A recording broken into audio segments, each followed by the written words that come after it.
Sometimes I look back at old photos. I can tell that I was there, but none really tell the full truth. I will never be that person again.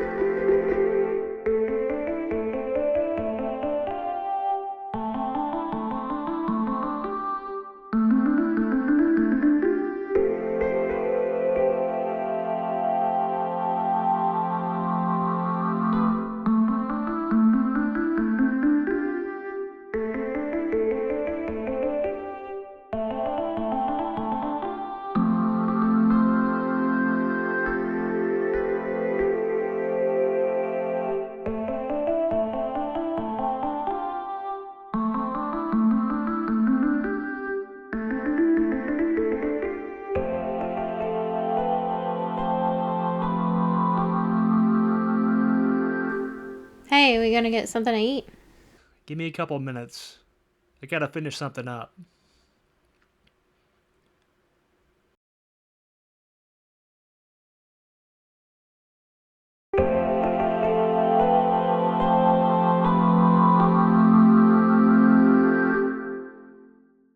No one ever really knows you. You don't even know yourself. If you truly did, you'd go insane in that darkness. I try not to look too deep down. On rides like this, I watch the world through my digital aperture. Every house you see is a little world, a little microcosm of humanity. Look at how complicated your life is and just know every one of those houses contains more of those little ecosystems, those tiny structures. Well, what do you want to eat? Whatever, it doesn't matter to me.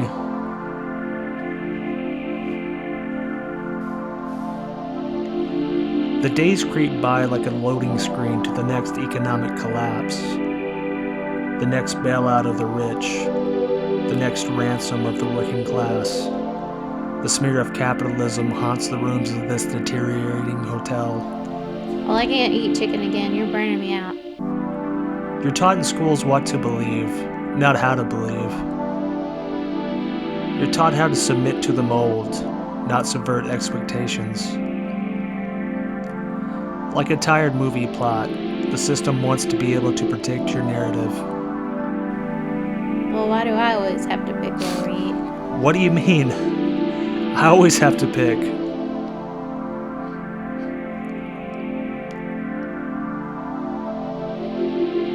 Through a camera's lens, we live our lives. Through a microphone in our pockets, all of our conversations are collected. With a query executed in a data center, someone could see my whole life, unfold it like a fruit roll-up, devouring every bit of its saccharine flavor.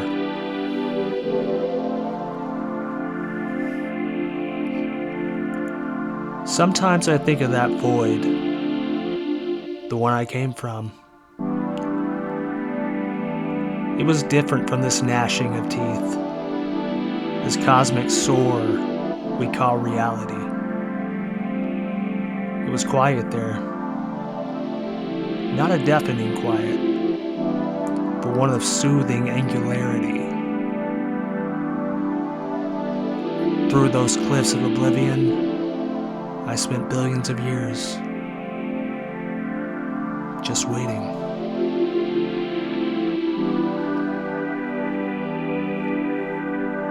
The blinding lights of existence screamed into my consciousness like a switchblade through a helium-filled balloon.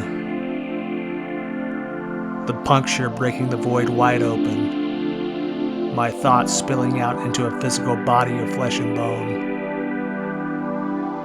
A body doomed to die one day.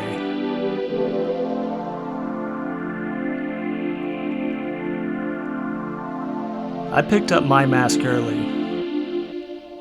I knew the world could never come to grips with who I really am. In every conversation, I'm an outsider. I'm a pretender. I play my part, and everybody stays comfortable. Nobody feels the chill of my true self. Sometimes it seems like most people still don't see through the lie of democracy, through the comforting untruths of the nightly news. Do they know that their history is fake? Their heroes only frauds? Do they know we were conditioned to be who we are? That we never had a choice? That our free will is merely an illusion, and we're all just cows grazing in the fields, waiting on an unknown future? It must be nice for them.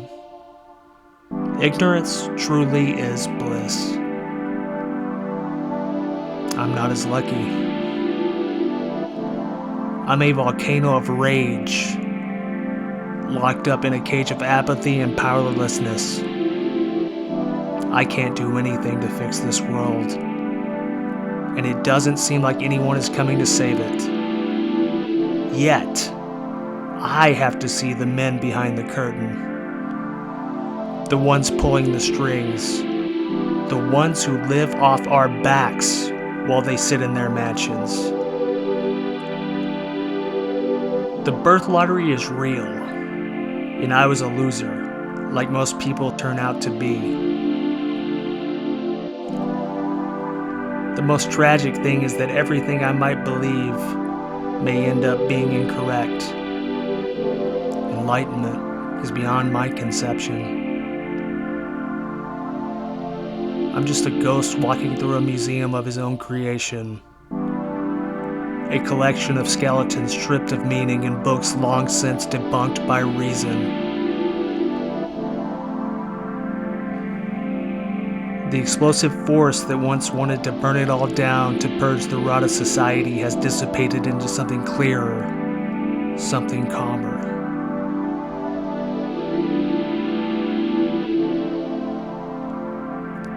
It is only now that I realize destruction is the first act of creation, not the last.